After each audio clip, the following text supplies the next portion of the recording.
Évadez-vous dans un cadre verdoyant et paisible d'une propriété abritant 4 hébergements indépendants de 75 mètres carrés, dotés chacun d'une piscine privée. Les Nuits de Lens. Les Nuits de Lens, votre oasis privée à Sainte-Anne, en Guadeloupe, pour une expérience de détente totale. Plage à 10 minutes, parking privé et Wi-Fi gratuit, ainsi qu'un espace commun, barbecue avec table. Les Nuits de Lens. Téléphone 06 90 32 72 37. 06 90 32 72 37. Guadeloupe, actualité. 9 jours de mobilisation pour le personnel de la clinique des Eaux Claires. Ce matin encore, les salariés ont défilé dans les rues de Jarry. Ils dénoncent un climat délétère et un manque de respect, ainsi que l'absence de réponse concrète à leurs revendications. La direction, de son côté, refuse toujours de s'exprimer auprès de notre rédaction. Élément de compréhension avec ce reportage de Nicolas Hachi.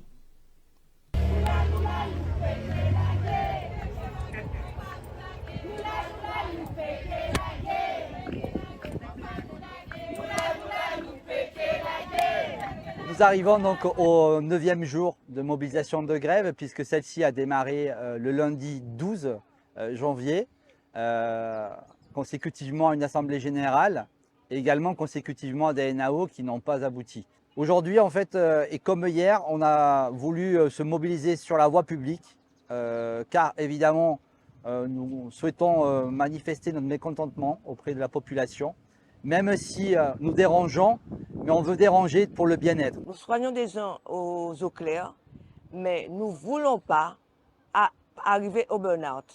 Et c'est ce qui se passe en ce moment, des conditions de travail très difficiles, des salariés qui n'osent même pas prendre des congés de maladie puisque nous avons un souci sur la subrogation. Donc ils viennent travailler fatigués et sachant qu'ils ne seront pas remboursés, ne prennent pas leur arrêt maladie. Donc nous voulons que la direction respecte tout cela et c'est pour ça qu'aujourd'hui nous avons passé nous sommes passés à une vitesse supérieure pour sensibiliser particulièrement la population parce qu'ils viennent aux eaux claires mais ils ne connaissent pas la souffrance du personnel. Nous pouvons dire que c'est une direction qui a tourné nous en rond et pour seule réponse que nous trappons depuis vendredi, c'est réquisition à personnel qui est en grève. Mais nous avons constaté que ces réquisitions-là qu'on a fait là, c'est pour tuer grève là. Nous avons constaté ça parce que ce n'est pas une véritable réquisition. Parce qu'une réquisition, il y a des bases, là où il y a une urgence sanitaire, là où il y a une population en danger, là où il y a une catastrophe. Et nous avons aujourd'hui là, à part ça qui a fait. Nous avons compte que ces gens qui réquisitionnent là, c'est pour faire travail là, c'est pour faire entreprise là tout day, et nous qui déroulons là, pour nous faire ça essouffler. Au-delà du point de l'augmentation de notre salaire qu'on demande, on souffre vraiment quand on travaille à cet endroit-là. On n'a pas le matériel adéquat. Dès qu'on arrive le matin, on est obligé de jouer à MacGyver avec ce qu'on a pour pouvoir soigner les patients. On peut être amené à les mettre en danger. Nous, on met nos diplômes en jeu. C'est vraiment des conditions de travail très difficiles et la direction impose un management de la peur où ils changent nos plannings au dernier moment. À la dernière minute, on peut nous demander de commencer une astreinte. Nous, on en a marre. On en a marre. On ne nous respecte pas en tant qu'employés, on ne nous respecte pas en tant qu'être humain et on nous oblige à ne pas respecter nos concitoyens guadeloupéens.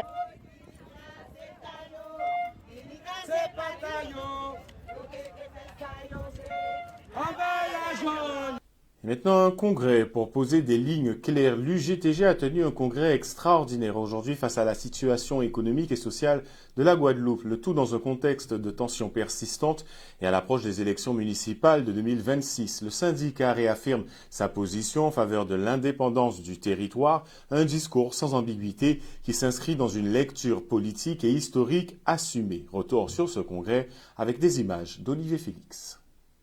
C'est un congrès extraordinaire que nous pensons que ça était nécessaire, voire fondamental de faire là, d'avoir que là nous regarder dégradation à situation sociale, politique, économique à pays en nous qui vient de plus en plus dramatique pour travailler, pour peuple, pour famille.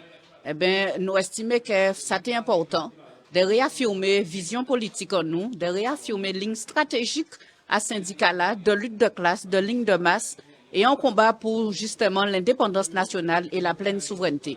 D'avoir qu'elle nous a dit que tant qu'elle nous est en bas domination à la France, tant qu'elle nous est pays colonisé, nous peut que sortir dans cette situation là ça. Et il n'y a pas les élections qui viennent qui fait nous changer situation à pays en nous et qui fait que demain ti moun nous qui ni travaille, que nous qui ni de l'eau, que yo qui arrêter la répression si travaillait, que yo qui fait en sorte de diaboliser les organisations syndicales qui qualité. Non, c'est véritablement organisation que nous arrivons mettre en place pour une mobilisation véritablement de masse. Elle va tout travailler, elle va peuple là, elle va toute organisation syndicale qui est dans le pays là qui qualité, elle va toute organisation politique qui debout de vaillant pour nous pays un pays qui rassemble nous. C'est ça pour nous réaffirmer et dire tout le monde que plus que jamais la lutte est importante. C'est rien qui la lutte qu'a payé. La lutte ensemble en la Guadeloupe, on nous utilise les outils que nous avons justement pour nous faire face à des systèmes là ça et garder qui j'en aura vivre demain.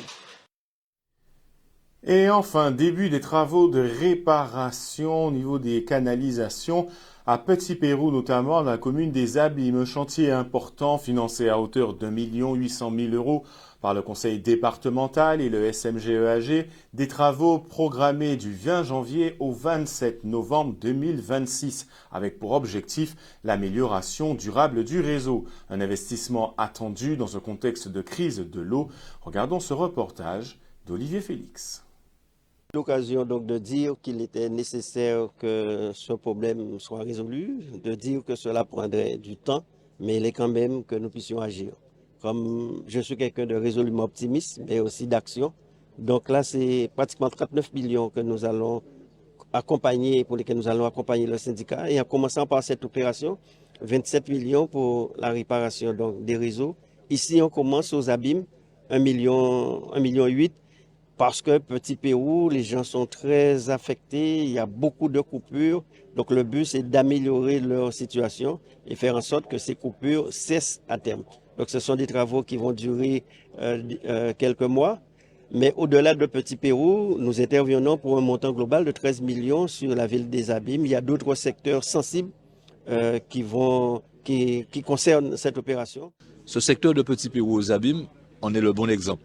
Il y a à peu près 350 familles qui y vivent. On a 274 branchements qu'on va changer. On a les canalisations qu'on va reprendre sur 2,4 km qu'on va connecter avec des canalisations plus anciennes mais en bon état pour faire en sorte qu'il n'y ait plus de coupure d'eau, qu'il n'y ait plus de fuite d'eau et que le secteur soit alimenté. Oui, je veux venir à Petit Pérou d'ici 6 mois, 8 mois pour boire de l'eau avec la population dans les robinets, que l'eau coule dans les robinets, qu'on me donne un verre d'eau provenant du réseau d'eau potable du SMGEAG. Parallèlement, il y a une opération sur les fuites sur l'ensemble de la Guadeloupe. C'est 6 millions que le département va y consacrer pour accompagner donc, le syndicat, puisque l'objectif c'est que les Guadeloupéens, dans les mois à venir, se rendent compte et puissent percevoir cette amélioration parce que cela nous concerne. Il faut que nous puissions apporter donc, des améliorations pour rétablir une confiance. Puisque il est vrai que quand quelqu'un reste des mois, des semaines sans eau, donc il ne peut pas y avoir cette confiance. Donc c'est pour ces raisons que nous faisons ces interventions et pour qu'au fur et à mesure les choses se règlent. Si on veut rétablir la confiance au niveau de la population, il faut déjà que les élus affichent une confiance entre eux. Il faut déjà que l'État affiche une confiance. Il faut déjà que l'Europe affiche une confiance. Donc ce travail-là, on l'a déjà mené, il porte ses fruits, on voit les résultats. Maintenant, la population nous regarde, on doit lui donner des résultats. Parce que ce que la population attend maintenant de nous, ce ne sont pas que des moyens, mais des résultats. On est dans la démarche d'obligation de résultats. Obligation de résultats et ce n'est pas trop tôt. Former aujourd'hui les compétences de demain, la Guadeloupe au cœur des enjeux numériques de demain, l'Université des Antilles intègre le programme France 2030 dans le domaine stratégique de la cybersécurité. Une reconnaissance du potentiel d'innovation de nos territoires avec pour objectif de former des étudiants vers des diplômes d'experts dans un secteur en forte demande. C'est Maxime Morel qui était présent pour Canal 10. Le programme France 2030, son objectif, c'est que on apporte des moyens à des innovateurs, à des chercheurs sur des innovations de rupture pour leur permettre de révéler leur véritable potentiel. Donc c'est à la fois une aide économique, mais également l'aide d'un réseau, le réseau France 2030, dans lequel ils peuvent collaborer, chercher des meilleures pratiques à travers toute la France. C'est important, dans le cadre de France 2030, de commencer là où on initie l'innovation, à savoir la recherche et la formation. Donc commencer par l'Université des Antilles, c'était montrer que la chaîne France 2030, qui va effectivement de la recherche fondamentale jusqu'à l'industrialisation, commence là où il y a du potentiel d'innovation, des jeunes qui veulent se former au métier d'avenir. Le projet Cyber des Antilles, c'est un projet qui est financé à hauteur de 2,9 millions d'euros par l'ANR et par la Caisse des dépôts et consignations. Donc c'est un projet qui vise à former des spécialistes en cybersécurité donc sur une durée de 5 ans. C'est un projet qui a commencé en janvier 2025, qui va s'arrêter au 31 décembre 2029. Et donc, le projet a pour objectif de pouvoir, comme cela, former à la fois donc des étudiants pour devenir des experts en cybersécurité, former à la fois le grand public, le public senior, et puis également faire de la sensibilisation pour le public scolaire. C'est un enjeu majeur, on le voit aujourd'hui sur les différentes attaques qui ont eu lieu, aussi bien au niveau des entreprises, au niveau des organismes. Et donc l'objectif global, c'est de faire monter toute la population, donc à la fois à travers de l'hygiène numérique, à travers des bonnes pratiques, et puis également aujourd'hui à travers des formations expertes en matière de cybersécurité. La cybersécurité est un enjeu essentiel. On a vu que le CHU ici s'est fait attaquer. Sur d'autres territoires ultramarins, on a des attaques systématiques. Former des gens sensibilisés à la cyber, former des experts qui sont capables de défendre nos organisations, nos institutions, nos entreprises, paraît absolument essentiel aujourd'hui où tout est numérique. Un mot d'économie, les soldes ont débuté le 5 janvier 2026, mais c'est un démarrage jugé timide en cause la période carnavalesque, mais aussi des règles administratives jugées contraignantes. À Pointe-à-Pitre, certains commerçants dénoncent une stratégie qu'ils qualifient de bizarre et inefficace pour soutenir réellement l'activité économique. Regardons ce reportage de Solène Fèvre. Jusque les 2 premières semaines du mois de janvier, ça a l'air de se tenir. Maintenant, le plus important, c'est les 2 dernières semaines. Et là, vu l'affluence qu'il y a aujourd'hui, on peut se poser des questions sur la suite. Voilà. Donc, on reste vigilant, mais ma foi, le plus important est de dire que cette première période de solde de janvier n'est pas la bienvenue. La bienvenue parce que les règles administratives ne nous permettent pas de solder. Et donc, c'est un peu compliqué. J'aurais souhaité, moi, que cette période soit décalée au moins de 2 mois, 3 mois. Mars, avril, on peut discuter là-dessus, mais 1er 2 janvier, c'est pas une bonne idée du tout. Moi, je ne vois pas vraiment les soldes. Parce que toute l'année, je voyais tout le monde qui 10 euros, 10 euros, 10 euros, 5 euros, mais je ne vois jamais des soldes. Pour moi, des soldes, ça aurait pu être. Moi, je dis, on peut arriver à 4 euros. Mais est-ce que vous ne pensez pas que ça serait compliqué pour les commerces de faire des soldes à 4 Voilà, euros, ouais, c'est ça, voilà. Peut-être que c'est compliqué, c'est pas évident, puisque c'est eux qui savent comment gérer. Moi, je vois ça comme ça. Mais peut-être eux, c'est pas évident. Mais moi, ça, les soldes là, on voit les vrais soldes dans les boutiques. Hein. Quand on va à Carrefour, là, on voit des soldes. Quand il y a des événements qui font peut-être 50 euros, on les met à 30 euros. Là, c'est vrai soldes, ça. Mais enfin, que voulez-vous, c'est qui ça, même moi, toute l'année, j'achète à 10 euros. Là, j'avoue que c'est un peu calme cette semaine. Mais je pense que c'est un peu normal, vu la conjoncture, vu un peu la crise sanitaire qu'on subit en ce moment. Et n'oubliez pas que on sort des fêtes et tout, il y a le carnaval qui joue un grand rôle. Ils attendent vraiment cette période, surtout que c'est une période qui est très courte cette année. Donc il ne faut pas oublier que tout ce qui est déguisement, maquillage et tout, ça coûte très cher. Donc pour eux, je pense que la priorité aujourd'hui, pour eux, c'est le carnaval. On s'applique en solde toute l'année. Et c'est bien dans la Pointe-à-Pitre de faire des achats. On trouve toujours des affaires. C'est le top. Hein? Le touriste en lui-même, on peut considérer que demain, on pourrait travailler avec ce qui est la croisière. Aujourd'hui, on sait que 85% de ces croisiéristes sont récupérés par des tour opérateurs pour visiter la Guadeloupe. C'est pas plus mal. Il faudrait se poser la question pourquoi. Pourquoi on les récupère? Nous, on a 15% de all inclusive, donc c'est-à-dire que tout est payé dans le bateau et peut-être que ce n'est pas de bons consommateurs pour ce que nous proposons après qu'ils ont, eux, fait le tour de la Caraïbe et qu'ils passent chez nous en fin de course. On pourrait réfléchir un peu mieux là-dessus, ça serait pas plus bête, et qu'on arrête un peu de cumuler les décisions bizarres. Et un cross scolaire au collège de Boirada à Sainte-Rose, un moment sportif mais aussi éducatif placé sous le signe du dépassement de soi et de la cohésion. Un reportage signé Lucien Lesbords. C'est un cross qui est depuis l'ouverture du collège et qui se bonifie d'année en année. Donc c'est un cross qui concerne le niveau 5e, uniquement le niveau 5e, parce qu'en fait il y a un lien avec les cours de SVT, donc l'effort et les effets des efforts sur le corps. Donc ça c'est ce qui est au programme de 5e en SVT. Donc voilà, on a privilégié le niveau 5e par rapport à l'interdisciplinarité. C'est un cross qui est un peu atypique parce qu'on n'est pas sur le premier qui arrive qui gagne, on est sur un temps, 20 minutes. Et les élèves doivent faire des boucles et faire le plus de tours possible pour gagner le cross. Ce sont des tours qui sont quand même assez longs, enfin, notamment il y a le premier tour qui est très long et après c'est que des petits tours. Ce qui fait qu'à la fin, même s'il y en a un qui a été plus rapide que les autres, on se retrouve à avoir pas mal d'égalité. Et du coup, pour les départager, on leur pose des questions de cours sur la SVT, sur le programme justement qui concerne le sport, l'effort et les effets sur le corps. 5, 4, 3, 2, 1, top! On ne sprinte pas au début. Ma course était difficile, il faisait chaud, il y avait beaucoup de soleil et voilà. Alors tu as l'habitude de courir? Oui, j'ai l'habitude de courir parce que je fais du foot et je fais des courses avec mon père.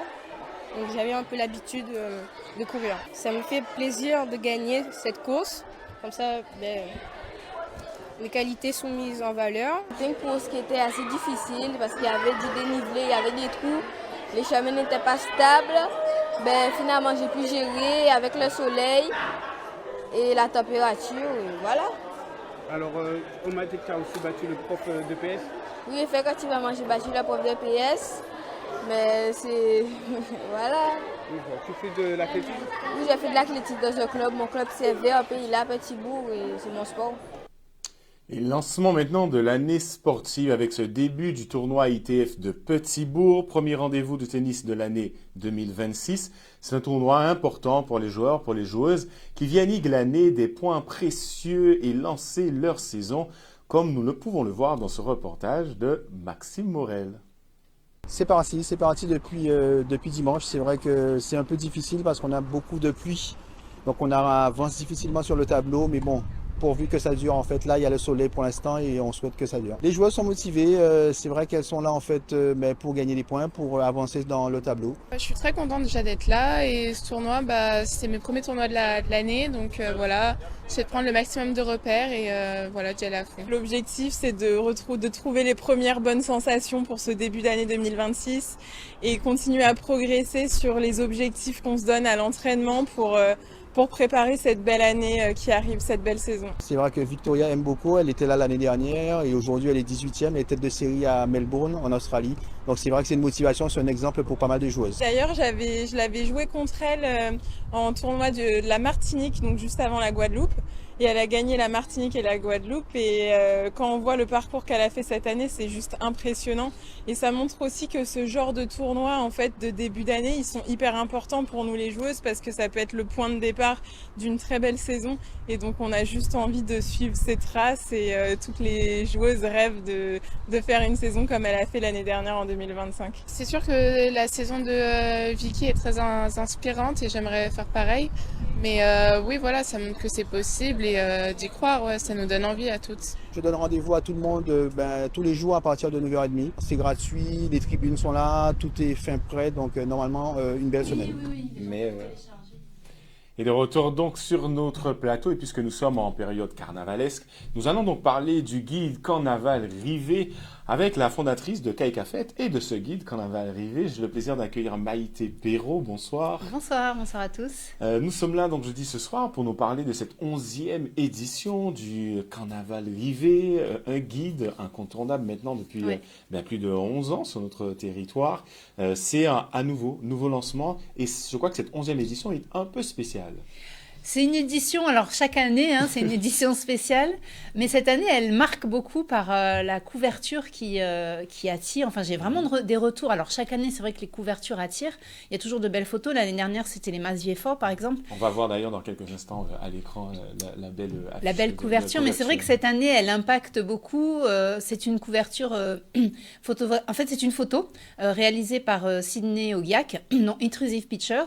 Et c'est vrai que quand j'ai vu cette photo-là, parce qu'en fait, comment je choisis la photo, c'est les différents photographes qui sont dans mes réseaux, je vois ce qu'ils publient chaque année, donc c'est une photo de l'année dernière. Et quand j'ai vu cette photo, la profondeur, c'est le groupe Vim notamment, et je me suis dit, mais ça c'est la couverture du prochain magazine. Et donc c'est vrai que ça impacte l'œil. Et puis on va retrouver toutes on va dire les rubriques qu'on a dans le guide Carnaval Rivet. Donc on met en avant l'histoire, les différents types de groupes, pour bien montrer que notre carnaval c'est plein de groupes différents. C'est les groupes à Caisse-Claire, les groupes à Pau, les groupes à Saint-Thé, c'est les Masviefort, c'est d'autres groupes aussi, les groupes d'Haïti, Batalaguada, etc. Donc c'est vraiment une multitude de groupes qui fait notre carnaval. On met en avant également les anniversaires de groupes, puisque chaque année, il y a des groupes qui fêtent leur décennie. Et on fait des petits clins d'œil. Donc, on a interviewé notamment Kassika qui fête en 2026 leurs 40 ans. Et puis, une petite rubrique un peu nouvelle. On a fait une sorte de miroir. Et les 20 ans de Chenna aussi. Voilà, les 20 ans de Chenna. Ben justement, on a fait un effet miroir. C'est-à-dire qu'on a demandé donc à Chenna de nous présenter une des plus jeunes adhérentes, donc qui a 13 ans. Et la personne plus âgée, on leur a posé les mêmes questions. Et dans l'article, donc on voit les réponses qui sont différentes. Mais c'est très touchant, avec beaucoup d'émotions, parce qu'on se rend compte que dans les groupes de carnaval, c'est souvent des familles, c'est de la cohésion sociale, c'est des gens qui font ensemble, en fait, qui mettent en place une structure associative et qui permettent de structurer aussi le territoire par leurs actions. Parce que c'est pas que le carnaval, c'est aussi de l'engagement dans leur quartier. Et à plus grande échelle sur notre jeunesse qui en a bien besoin. Qui en a bien besoin, effectivement, et l'actualité nous le montre, hein, qu'elle en a bien besoin au quotidien. C'est un guide gratuit, on le rappelle, et largement diffusé, 10 000 exemplaires. Là, la diffusion, la distribution en tout cas va commencer. C'est ça. Vous me disiez en off aussi que c'est un travail de longue haleine quand même, hein, malgré ces 11 éditions.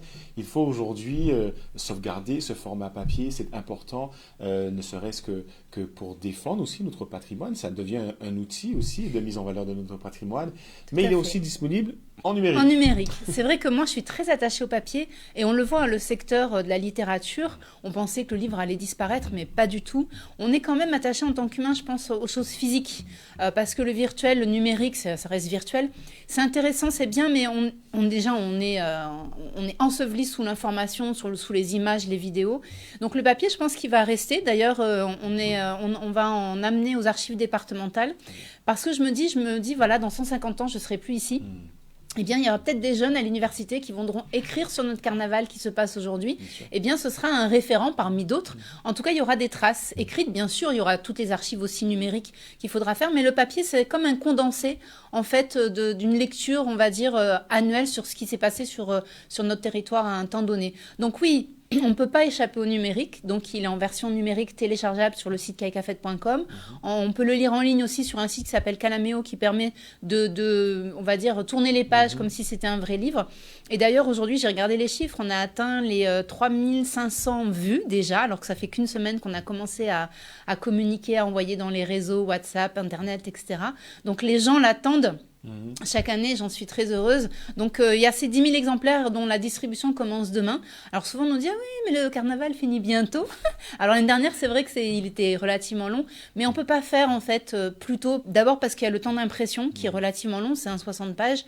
Et ensuite, parce qu'on attend toujours les annonceurs qui reprennent, comme tout le monde, après les vacances de Noël, début janvier, le temps de créer le visuel, de valider avec les équipes. Donc, on fait au mieux, mais en tout cas, il plaît. et il est largement diffusé et voilà, c'est important. Il y a des contraintes effectivement et vous dites le plus important c'est qu'il est là, qu'il est bien là et qu'il va être distribué. On a parlé aussi rapidement du KAICA Fête aussi. Là aussi, ce guide, c'était important pour vous depuis toutes ces années de montrer aussi ce qui se passe sur notre territoire, de montrer, j'ai l'impression, le bouillonnement aussi culturel qui est le nôtre. Il s'agit de pouvoir le synthétiser, le condenser, le proposer à la population. C'est une mission que vous êtes donnée ? Alors, je ne sais pas si c'est une mission, mais en fait, c'est une passion déjà, parce que depuis le début, ce qui m'a beaucoup motivée, c'est de pouvoir contribuer à la structuration des industries culturelles et créatives. Moi, depuis le début, j'ai eu beaucoup d'amis artistes et je rêvais qu'ils vivent dignement de leur métier, parce qu'aujourd'hui, les artistes font autre chose à côté pour joindre les deux bouts, et je pense encore plus aujourd'hui, alors qu'il y a un statut qui mériterait d'être valorisé, etc. Et donc, au tout départ, parce qu'il n'y avait pas Facebook, il n'y avait pas WhatsApp, etc., au départ, c'était déjà donner accès à l'information pour dire aux gens, ben voilà, il y a tel artiste qui joue dans tel petit bar. Alors, il y avait déjà des médias, hein. Il y avait déjà France 36, bien évidemment, il y avait Guadascoop, Tam Tam en format papier, il y avait Coco News, mais c'est vrai que j'avais de l'information que eux n'avaient pas forcément parce que j'étais plus impliquée dans la vie culturelle. Donc j'avais des informations qui étaient peut-être un peu plus intimistes et qui a permis aux gens d'apprécier, de croiser leurs différentes informations et de trouver sur KAICA Fête un condensé de vraiment tout ce qui se faisait. Alors ça va faire maintenant 13 ans, enfin je sais même plus les années, mais c'est vrai que notre territoire a énormément évolué là-dessus. Avant, il y avait peut-être une ou deux expositions par semaine. Aujourd'hui, on a 7 ou 8 à voir. Donc, c'est tant mieux parce qu'il y a, comme tu l'as dit, ça fourmille en fait d'initiatives, d'activités. Je souhaite que nos artistes en vivent de plus en plus, qu'il y ait une vraie structuration qui est en train de se faire. Ça prend du temps. Mais en tout cas, que ça continue et que ça aille vraiment dans ce sens-là, parce qu'on a beaucoup à donner déjà à notre propre territoire pour notre jeunesse, dans la transmission, dans la formation, mais aussi au monde, j'ai envie de dire, parce qu'on a des talents. Et d'ailleurs, c'est assez impressionnant que nos artistes comme Arnaud Dolmen, comme Sony Troupé, qui excellent à des hauts niveaux et qui aiment, et en fait, qui reviennent aussi vivre dans leur territoire. Et donc ça, c'est vraiment une chance de pouvoir proposer à nos artistes de vivre de leur passion tout en explosant à l'international. Donc KAICA Fête a été créé pour ça à la base et ça continue. Je ne sais pas jusqu'à quand, c'est beaucoup de travail, mais en tout cas la passion demeure et voilà. C'est ça, avec la passion, bien souvent, on ne compte pas les heures ni les années.